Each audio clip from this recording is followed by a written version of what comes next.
வளரி வணக்கம். France communist கட்சியினுடைய பிரதிநிதிகள் இன்று தமிழர் தரப்பு பிரதிநிதிகளை அழைத்து பிரான்ஸ் நாடாளுமன்றத்தில் ஒரு கருத்து பகிர்வினை மேற்கொண்டிருந்தார்கள். தற்காலத்தில் தமிழர் தாயகத்தில் நடைபெற்றுக் கொண்டிருக்கின்ற இந்த போராட்டங்கள் தொடர்பாகவும் புலம்பெயர் இடங்களில் தமிழர்கள் இப்பொழுது கொந்தளித்து போய் நடத்தி கொண்டிருக்கின்ற இந்த போராட்டம் தொடர்பாகவும் தமிழர்களுக்கு உண்மையிலே என்ன பிரச்சனை, என்ன தீர்வு வேண்டும் என்பதனை தெளிவாக அறிந்து கொள்வதற்குமாக இந்த கூட்டம் ஏற்பாடு செய்யப்பட்டிருந்தது. பிரான்ஸை சேர்ந்த பல ஊடகங்கள் இதில் குறிப்பாக பங்கெடுத்திருந்தன. நிறைய ஊடகங்கள் வருகை தந்து இந்த காட்சிகளை தமிழ் மக்களுக்கு என்ன பிரச்சனை நடைபெறுகின்றது என்பது தொடர்பான பல தெளிவான தகவல்களை இந்த கூட்டத்தினூடாக பெற்றுக் கொண்டார்கள். அதே போல நாடாளுமன்ற உறுப்பினர்களும் கூட கட்சி பிரதிநிதிகளும் கூட இங்கு வந்து அந்த கூட்டத்திலே பல தெளிவான முடிவுகளை பெறக்கூடியதாக இருந்தது. அந்த கூட்டத்தில் இடம்பெற்ற சில காட்சிகளினுடைய தொகுப்புகளை இப்பொழுது நாங்கள் பார்க்கிறோம். Pour la paix, en tant que prêtre catholique, il a lui-même participé, il a travaillé main dans la main avec des Sénégalais et avec la communauté tamoul, avec le peuple tamoul. Et ce qu'il souhaite souligner, c'est sa vision de l'issue politique. We were a separate kingdoms, and when the British left us in 1948, they left the Tamils under the Sinhalese. L'offensive lancée par le gouvernement sri-lankais contre le mouvement des Tigres fait de nombreuses victimes parmi la population tamoule. Au-delà de l'émotion, c'est un sentiment d'indignation qui nous saisit devant le nombre croissant de civils tués dans la zone de combat, notamment un nombre important d'enfants. Une zone de combat dont toutes les ONG ont dû se retirer. Et bien évidemment, nous comprenons l'émotion et la mobilisation des manifestants, aujourd'hui, depuis hier, place des Invalides, après avoir appris qu'il y a quelques heures, 1800 hommes, femmes, enfants tamouls ont été tués durant un bombardement. Et je veux vous dire ici, avec François, à Sancy, vraiment toute notre sympathie. Nous pensons bien sûr à vos familles, à vos amis, à vos proches qui sont peut-être parmi les victimes. Donc vraiment nous dire nos sympathies. Nous soutenons toutes les initiatives qui permettent de briser le silence et d'affirmer la nécessité d'une issue politique, je le répète, à ce conflit. C'est pourquoi nous avons pris cette initiative. Dès demain matin, à la demande des députés communistes, François Sancy et Jean-Paul Lecoq, qui siègent à la Commission des Affaires étrangères, la Commission des Affaires étrangères tiendra une table ronde sur la situation au Sri Lanka. Il y a en effet urgence à mettre un terme à ce conflit qui dure depuis 25 ans, le plus vieux sur le continent asiatique. Les populations souffrent. Les informations récentes venant de la région de Bani font état de risques extrêmes encourus par les civils bloqués dans la zone de conflit. Notre rôle à nous, c'est de faire en sorte qu'il y ait une expression, qu'on brise le mur du silence. Voilà, première chose. Donc, nous sommes tout à fait en osmose avec les propositions qui sont faites. D'abord une solution humanitaire, la reprise des négociations, et de mettre fin à cette guerre. Voilà, ça c'est une question pour nous qui est très importante. Alors, les questions au gouvernement, on a posé des différentes questions. Moi, j'ai posé une question écrite il y a peu de temps au ministre des Affaires étrangères. J'ai eu la réponse du 24/3/2009, donc c'est assez récent. Il y a une proposition qui est faite, qui à mon avis n'est pas acceptable pour le peuple tamoul, c'est de déposer unilatéralement les armes. Ça, on ne peut pas demander à un peuple qui est victime d'un génocide culturel, d'un génocide physique, d'abandonner ses droits à l'autodétermination et les droits à l'existence. Parce que la politique qui est faite là-bas, c'est une politique d'assimilation, je dirais, génocidaire du point de vue culturel. Et nous sommes sensibles au fait que cette minorité, avec sa culture, avec les différentes religions à laquelle elle se reconnaît, puisque vous-même, monsieur, vous êtes un prêtre catholique, donc vous savez, en général c'est la religion hindouiste, mais qu'on puisse respecter ça.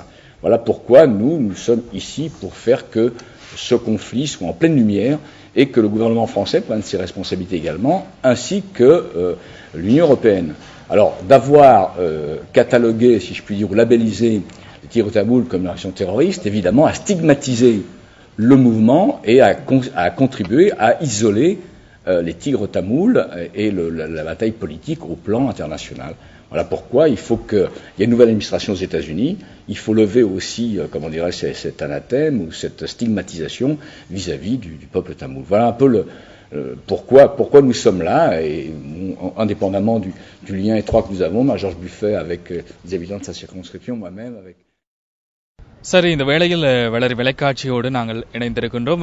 France பாராளுமன்றத்திலே இன்று ஒரு கூட்டம் இடம்பெற்றிருக்கின்றது. தமிழ் மக்களினுடைய பிரதிநிதிகளை அழைத்து communist கட்சியைச் சேர்ந்தவர்கள் இன்று உரையாற்றியிருக்கின்றார்கள். நாட்டு நிலவரம் தற்பொழுது தீவிரம் பெற்றிருக்கின்ற இந்த நிலையிலே முக்கியமான காலகட்டத்தில் வரலாற்று காலகட்டத்தில் தமிழர்கள் நின்று கொண்டிருக்கின்ற இந்த வேளையிலே அவர்களை அழைத்து உரையாடியிருக்கின்றார்கள். அந்த உரையாடல் எவ்வாறு அமைந்தது, அந்த உரையாடல் பற்றிய கருத்துக்களை பகிர்ந்து கொள்வதற்காக அந்த கூட்டத்திலே பங்கேற்றிய தமிழர் பிரதிநிதிகளோடு நாங்கள் உரையாற்றிக் கொள்ள இருக்கின்றோம்.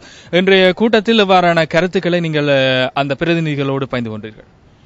இன்றைக்கு முக்கியமாக நாங்கள் கதைச்சது வந்து பாராளுமன்ற உறுப்பினர் வந்து எங்களோட நாட்டு பிரச்சனையை தீர்க்கிற மாதிரி ஒரு முடிவொன்று கட்டாயம் எடுக்கணுமெண்டு, அதுவும் இந்த காலகட்டத்தில் வந்து முக்கியமாக வெகு விரைவில் எடுக்க வேண்டிய சில முடிவுகள் வந்து போர் நிறுத்தம் முக்கியமாக கொண்டு வரணும். மற்றது வந்து எங்களோட மக்களுக்கு உதவியல் வந்து வழங்கணுமென்றதை தான் நாங்கள் முக்கியமாக கேட்டிருந்தோம். மற்றது வந்து மக்களை வெளியேற்றுறதை பற்றி இனிமேல் கதைக்க வேண்டாம் என்றும், ஏனென்றா மக்கள் அவ வந்து தங்கட இடங்களில் தான் இருக்கினோம், மற்றது அவ விரும்பித்தான் நாங்கள் இருக்கினோம் என்றதையும் வந்து நாங்கள் முன் வச்சு அவர்களுக்கு எம்பிமாருக்கு சொன்னாங்க. அப்போ இந்த முக்கிய கருத்துக்கள் வந்து தான், இந்த முக்கியமான கருத்துக்களை தான் நாங்கள் வெளியில் கொண்டு வந்த நாங்கள். நாளைக்கு வந்து பார்லிமெண்ட் கமிஷன், ஃபாரின் அஃபேர்ஸ் கமிஷனில் வந்து எங்களோட நாட்டு பிரச்சனையை பற்றி கதைப்பினோம். அதுக்கு முக்கிய முதல் ப்ரிப்பரேஷன் மாதிரி தான் இந்த ஒரு கான்ஃபரன்ஸ் வந்து அமைஞ்சது. இப்போ மக்கள் வந்து பிரான்ஸில் இருக்கிற தமிழ் மக்கள் என்ன கேட்கினம்ன்றதை அறிஞ்சு கொண்டு நாளைக்கு கதைக்க போகிற கமிஷனில் வந்து என்ன மாதிரி என்ன ஐடியாக்களை முன்வைக்கலாம்ன்றதுக்காண்டித்தான் ஏற்பாடு கொண்டு அவ செய்தவ. அப்போ இதில் வந்து நாங்கள் எங்களோட முக்கியமான கருத்துக்களை சொன்னாங்க.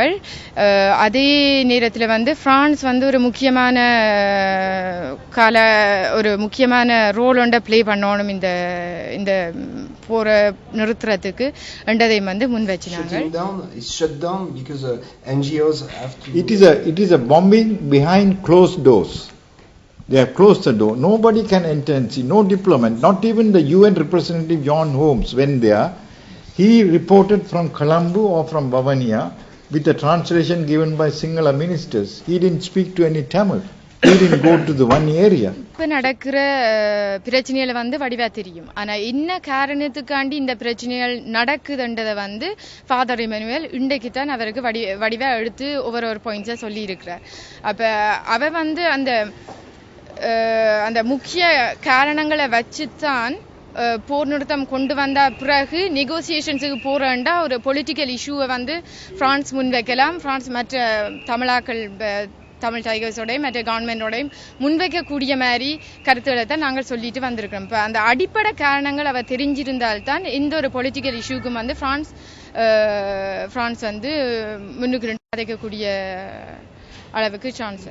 Les deux peuples, et de faire en sorte qu'on avance de façon beaucoup plus résolue. Ça a été le cas. Même si la Norvège a fait quelques efforts, on ne peut pas dire quand même qu'il y a eu une communauté internationale qui a fait beaucoup de pression pour qu'il y ait un véritable cessez-le-feu au Sri Lanka. இன்று நீங்கள் கூறிய அந்த கருத்துக்கள் நிச்சயமாக நாளைய தினம் பாராளுமன்றத்தில் எதிரொலிக்கும், அதனூடாக ஏதாவது ஒரு தீர்க்கமான முடிவு கிடைக்கும் என்கின்ற நம்பிக்கை இருக்கிறது. அது வந்து எங்களுக்கு உண்மையாகவே நம்பிக்கை இருக்கு. அந்த அளவில் அந்த நோக்கத்தில் தான் நாங்கள் வேலைகளும் செய்து கொண்டிருக்கிறோம். கம்யூனிஸ்ட் கட்சி மட்டும் இல்லை, சோசியலிஸ்ட் கட்சி, யூஎம்ஜி கட்சிகளையும் வந்து இப்போ ஒவ்வொரு ஆக்களை ஒரு பக்கத்தால் சந்திச்சு கொண்டிருக்கிறோம். அப்போ இனி இருக்கிற வேலை வந்து அந்த கோஆர்டினேஷன் வேலை தான். இப்போ யூஎம்பி சந்திச்சு ஒவ்வொரு ஆக்களையும் வந்து கோஆர்டினேட் பண்ணி ஒரு டீம் ஒர்க் ஆக்கி பார்லிமெண்ட்டில் எங்களோட நாட்டு பிரச்சனையை கொண்டு வரணுமென்றது தான் எங்களோட முக்கிய நோக்கம். அதே மாதிரி சோசியலிஸ்ட் கட்சியிலையும் இப்போ கம்யூனிஸ்ட் கட்சி தங்களுக்குள்ள ஒரு டீம் ஒன்று சேர்த்து வேலை செய்து கொண்டு இருக்கிறோம். இப்போ அந்த வகையில் வந்து ஃபாரின் அஃபேர்ஸ் கமிஷனில் 5 பேரை வந்து ஆடிஷன் பண்ணுறது கேட்டிருக்கிறோம். இப்போ ஆடிஷன் பண்ணுறது என்னதுக்குண்டா, இப்போ தமிழ் மக்கள் வந்து இப்போ பிரான்ஸில் இருக்கிற தமிழ் மக்கள் என்ன நினைக்கிறோம் நாட்டு பிரச்சனையை பற்றி, அதை வெளியில் கொண்டு வரத்துக்கு கமிஷன் இல்லை ஃபாரின் அஃபேர்ஸ் கமிஷன் இருக்கிற அவளா எம்பி மேரையும் இன்வைட் பண்ணி ஒரு ஆடிஷன் வந்து வெகு விரைவில் நடக்க இருக்குது. அதுக்கு நாங்கள் பேர்களும் கொடுத்துட்ட மேரர் போகிறாண்டு அது வந்து அந்த வேலைகள் வந்து நடந்து கொண்டு இருக்குது.